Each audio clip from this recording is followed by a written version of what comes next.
तो लोकसभा राज्यसभा के जो एमपीज हैं उनके सारे वोटों की वैल्यू इक्वल होनी चाहिए। कैसे आप सब, मेरा नाम है जोया मानी। अस्सलाम वालेकुम दोस्तों, कैसे आप सब लोग खैरियत से हैं? मेरा नाम है Swan Qureshi. Welcome to our channel. So friends, आज की वीडियो बहुत जबरदस्त होने वाली है क्योंकि आज की वीडियो हम लोग करेंगे ध्रुव राठी, एक इंडिया के बहुत बड़े यूट्यूबर हैं और इनकी जो वीडियो का टाइटल है वो ये है इंडिया नेक्स्ट प्रेसिडेंट, मतलब इंडिया का जो नेक्स्ट प्रेसिडेंट है वो कौन है। तो आई होप स्पेशल वीडियो है ये हम सबके लिए और स्पेशली जो इंडिया वाले हैं उनके लिए भी। तो पहले इस वीडियो को शुरू करते हैं, बाद में इंशाल्लाह इस वीडियो के ऊपर रिएक्शन भी देंगे, बातें भी करेंगे, गपशप भी लगाएंगे। तो पहले इस वीडियो को सीरियस होकर सुनते हैं। आई होप आप लोगों को बहुत पसंद आएगा। तो यार वीडियो शुरू होने से पहले हमारी ये गुजारिश होती है कि हमारे चैनल को लाइक करें, सब्सक्राइब करें और शेयर करें जिन लोगों ने किया नहीं। तो पहले वीडियो को शेयर ठोक दीजिए, महाकाल का दबा के लाइक और शेयर ठोक दीजिए। पूरा साल मेहनत करता।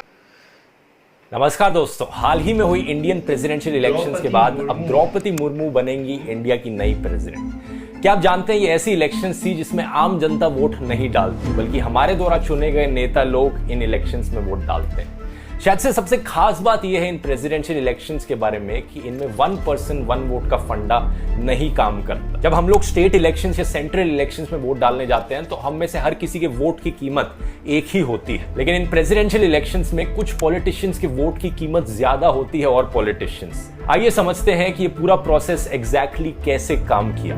India is all set to get its 15th president. UP और ओडिशा में द्रौपदी मुर्मू के सपोर्ट में क्रॉस वोटिंग हुई है। Dr. Manmohan Singh are being brought in to cast his vote. The presidential polls counting is currently underway, but that hasn't stopped the celebrations from continuing. Traditional dance होगा, आदिवासी लोग का मिठाई उठाई की distribution होगा। This is a very historic, significant moment. Draupadi Murmu ji has become the 15th president of India. Indian constitution के article 58 के according 3 eligibility की कंडीशंस हैं कि कौन खड़ा हो सकता है ये इलेक्शंस लड़ने के लिए। पहली चीज, इंडियन सिटीजन होना जरूरी है। दूसरी, 35 साल की मिनिमम एज होनी चाहिए। और तीसरी चीज, लोकसभा का मेंबर होने के लिए क्वालिफाइड हो बस। इनके अलावा एक रिस्ट्रिक्शन ये है कि कोई भी इंसान जो एक ऑफिस ऑफ प्रॉफिट होल्ड कर रहा है सेंट्रल गवर्नमेंट या स्टेट गवर्नमेंट या किसी भी अथॉरिटी के अंदर किसी भी सरकार में, वो इन इलेक्शंस के लिए खड़ा नहीं हो सकता। लेकिन ये ऑफिस ऑफ प्रॉफिट वाली condition president, vice president, governor of कोई स्टेट और कोई यूनियन गवर्नमेंट में अगर मिनिस्टर बनाया, स्टेट गवर्नमेंट में मिनिस्टर बनाया, उनके लिए एप्लीकेबल नहीं है। जब इंडियन कॉन्स्टिट्यूशन बनाया जा रहा था, एक कॉन्स्टिट्यूएंट असेंबली के मेंबर थे प्रोफेसर के.टी. शाह। उनका कहना था कि हमें सिस्टम ऐसा रखना चाहिए कि कोई भी मिनिस्टर अगर प्रेसिडेंट की इलेक्शंस के लिए लड़ना चाहे तो उन्हें पहले अपनी पोस्ट से रिजाइन करना पड़ेगा।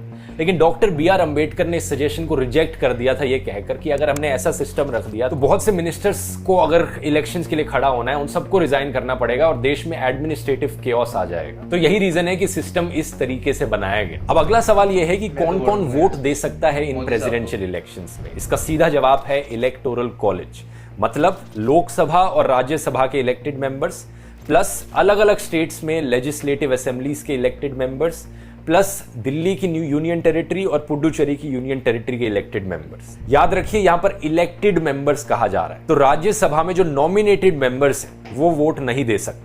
अब आते हैं सबसे इंटरेस्टिंग पार्ट पर। 1 पर्सन 1 वोट का सिस्टम इन इलेक्शंस में नहीं काम करता क्योंकि जिन लोगों ने हमारा कॉन्स्टिट्यूशन बनाया था वो चाहते थे कि एक इक्वल बैलेंस मेंटेन रह सके सारी स्टेट्स के बीच में और यूनियन गवर्नमेंट के बीच में। और इसके अलावा वो ये भी चाहते थे कि अलग अलग स्टेट्स के बीच में एक बैलेंस मेंटेन रह सके। ऐसा नहीं होना चाहिए कि जिस स्टेट से ज्यादा MLA MPs आते हैं उनके पास ज्यादा ताकत हो, उनका इन्फ्लुएंस ज्यादा बड़ा हो कुछ स्टेट्स का। तो एक वोट की कीमत निकाली कैसे जाती है, इसका एक फॉर्मूला है।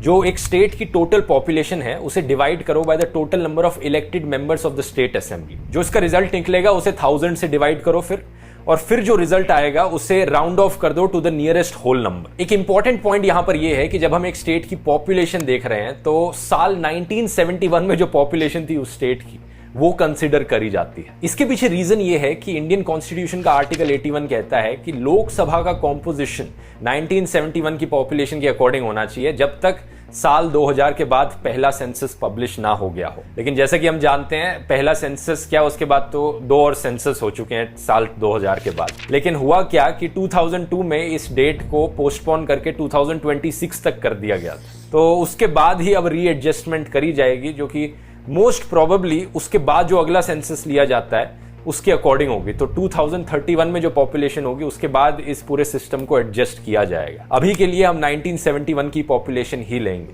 तो एक एग्जाम्पल से समझते हैं।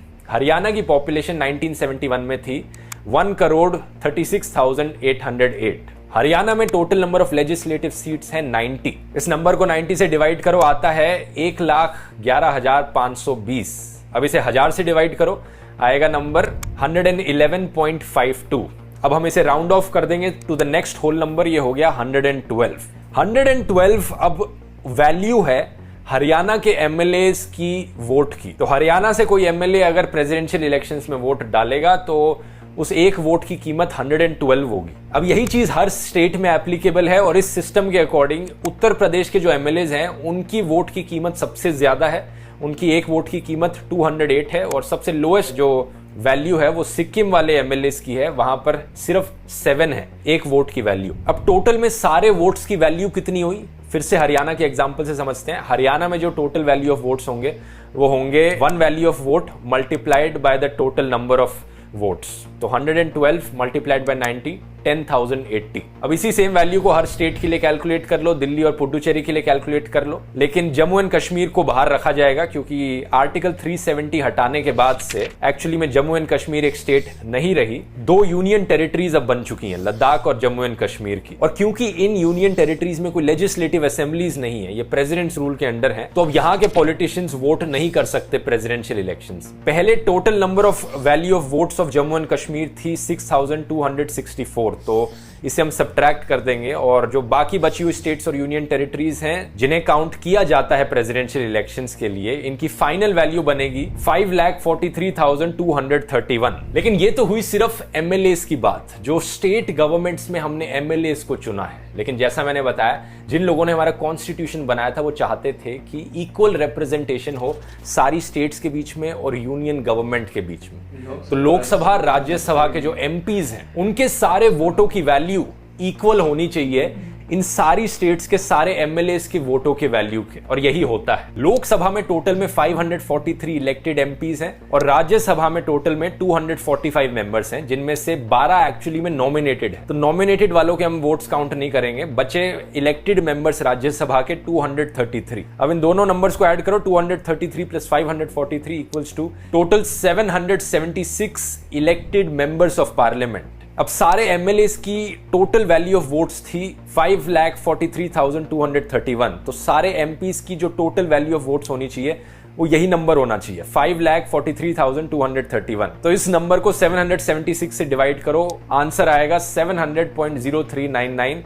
हम इसे नियरेस्ट होल नंबर में राउंड ऑफ करेंगे, आंसर आया 700। इसका मतलब ये हुआ कि सारे एमपीस की वोट की कीमत है 700। अब यहां पे अलग अलग स्टेट्स के एमपीस को अलग अलग नहीं कंसिडर किया जाता। लोकसभा राज्यसभा जितने भी इलेक्टेड मेंबर्स हैं सबके एक वोट की कीमत है 700। टोटल वैल्यू हो गई एमपी के वोट्स की 700 मल्टीप्लाइड बाय 776, 5,43,200, जो कि अप्रोक्सीमेटली उतना ही होता है जितना सारे एमएलएस की वोट की वैल्यू है। ये राउंडिंग ऑफ की वजह से थोड़ा यहां पर इधर उधर हो रहा है नंबर। अब हम सारे यूनियन गवर्नमेंट की तरफ से जो वोट्स की वैल्यू है और स्टेट गवर्नमेंट्स की तरफ से जो वोट्स की वैल्यू है, इन सब वैल्यूज को ऐड अप करेंगे तो टोटल वैल्यू आएगी, जितने भी सारे वोट्स डाले जा सकते हैं प्रेसिडेंशियल इलेक्शंस में, सबकी टोटल वैल्यू कितनी होती है। ये नंबर है 10,86,431। और फिर कहानी सिंपल है, जिस भी कैंडिडेट को इलेक्शंस जीतनी है उन्हें 50% का मेजोरिटी मार्क क्रॉस करना पड़ेगा। अगर हर पॉलिटिशियन जिन्हें वोट डालना चाहिए वो वोट डालेंगे इन प्रेसिडेंशियल इलेक्शंस में, तो मेजोरिटी मार्क हुआ 5,43,216। लेकिन ऐसा होता नहीं है।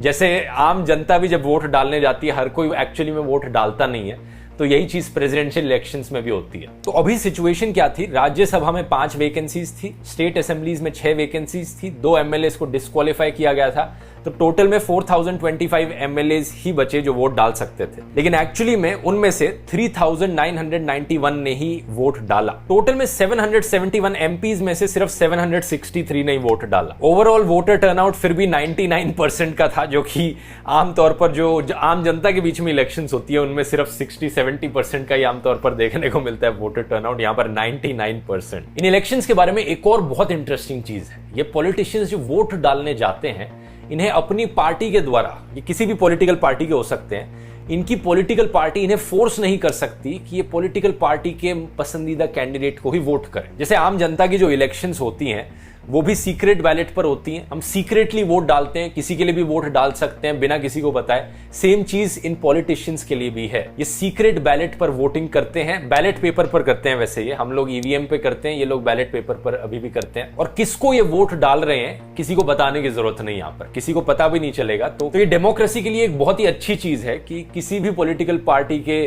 पॉलिटिशियंस किसी भी कैंडिडेट को वोट डाल सकते हैं सीक्रेटली। तो इन इलेक्शंस में कुछ बड़ी ही इंटरेस्टिंग क्रॉस वोटिंग देखने को मिलती है अक्रॉस पार्टी लाइंस। जैसे कि ओडिशा के जो एमएलए हैं मोहम्मद मोकिम, वो कांग्रेस के एमएलए हैं, लेकिन उन्होंने कहा कि उन्होंने एनडीए की कैंडिडेट द्रौपदी मुर्मू के लिए वोट डाला।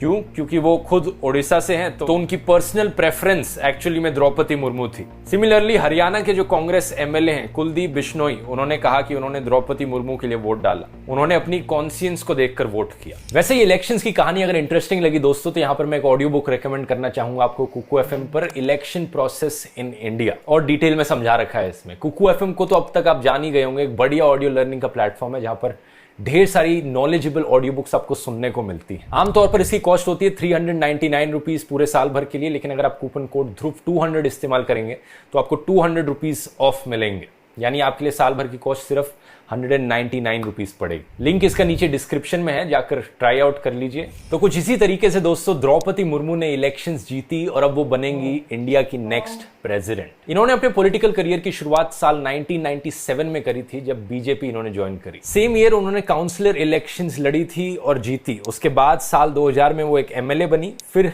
2004 में फिर से एमएलए बनी। आगे जाकर अपने करियर में इन्होंने ट्रांसपोर्ट एंड कॉमर्स के पोर्टफोलियोज होल्ड किए, एनिमल हस्बेंड्री के और फिशरीज के under the Naveen Patnaik led coalition government. साल 2007 में एक्चुअली में इन्हें अवार्ड दिया गया था, Neelkanth award for being the best MLA in Odisha. 2009 में इन्होंने लोकसभा की इलेक्शंस कंटेस्ट करी थी, लेकिन हार गई थी। अगले 6 सालों में काफी अनफॉर्चुनेट सेटबैक्स हुए इनके साथ। इन्होंने अपने 2 बेटों को खो दिया और हस्बैंड को खो दिया in a series of unfortunate incidents. लेकिन 2015 में सीनियर बीजेपी लीडर्स ने इन्हें झारखंड का गवर्नर बनाया और ये पहली ट्राइबल वुमेन बन गई गवर्नर बनने वाली। ये कहती हैं कि ये गांधी जी, पंडित जवाहरलाल नेहरू और डॉक्टर अंबेडकर को बहुत पसंद करती हैं और काफी कंसर्न भी रेज किया है इन्होंने SC ST की पुअर कंडीशंस के बारे में। कहा जाता है कि इनके आसपास के लोग इनकी सिंप्लिसिटी और हम्बल नेचर को एडमायर करते हैं। और अब जब ये प्रेसिडेंट बनेंगी इंडिया की, ये पहली ट्राइबल होंगी इंडिया की प्रेसिडेंट बनने वाली। इसके अलावा इंडिपेंडेंट इंडिया में बॉर्न होने वाली ये पहली प्रेसिडेंट भी होंगी, क्योंकि इससे पहले जितने भी प्रेसिडेंट्स थे हमारे,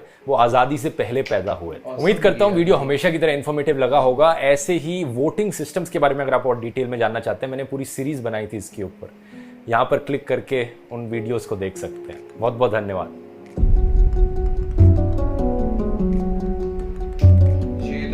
आई होप आप लोगों को बहुत इंटरेस्टिंग लगी होगी वीडियो, स्पेशली मुझे तो बहुत ज़्यादा इंटरेस्ट लगी यार। मैं तो ये देख रहा था कि लोकसभा और राज्यसभा और स्पेशली ओडिशा से ये जो मैडम है, इनका नाम है द्रौपदी मुर्मू, यार इनको वहाँ से बड़ी सपोर्ट है। स्पेशली हरियाणा वालों ने वोट तो डेफिनेटली भी दे दिए। हाँ बिल्कुल। तो यार मैं तो बड़ा शौक हूँ, नई प्रेसिडेंट बनेगी इंडिया की। आई होप इंडिया के लिए बहुत बेटर होगा यार ये ऑप्शन, और स्पेशली यार वुमेन प्रेसिडेंट होंगी यार, ये तो स्पेशली बहुत एक अच्छी बात है इंडिया के लिए, मे भी इंडिया के लिए। लेकिन ये जो अभी मोदी साहब हैं, इनसे तो जनता सुना बहुत खुश है, लेकिन वो अभी ये जरूर बता रहे थे कि ये जो वोट हैं ये जनता के वोट नहीं होते हैं, ये ज़्यादातर MLA के MPs के वोट्स होते हैं, और वो स्पेशली एडवांसमेंट्स उन्हें डल चुके हैं।